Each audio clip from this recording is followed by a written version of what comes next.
রাসূল সাল্লাল্লাহু আলাইহি ওয়াসাল্লাম বলেন, ফাদলুল আলিমি আলাল আবিদি কাফাদলি আলা আদনাকুম। তোমাদের মধ্যে সর্বাপেক্ষা ছোট ব্যক্তি হইতে আমার মর্তবা যত বড়, একজন বেইলম আবেদের চাইতে একজন খাঁটি আলেমের মর্তবা তত বড়।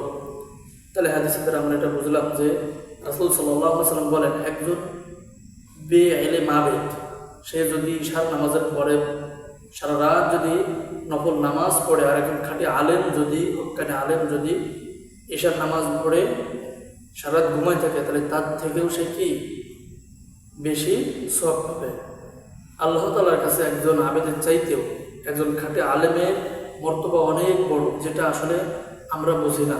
আলেমদের আমরা সম্মান করতে বুঝি না, আলেমদের যে কীভাবে সম্মান করতে হয় এটা আমরা জানি না। তা আল্লাহ তাআলা আমাদেরকে আলেমদের প্রতি নেক নজরে তাকানোর, তাদেরকে তাদের পাশে থাকার তৌফিক দান করুন।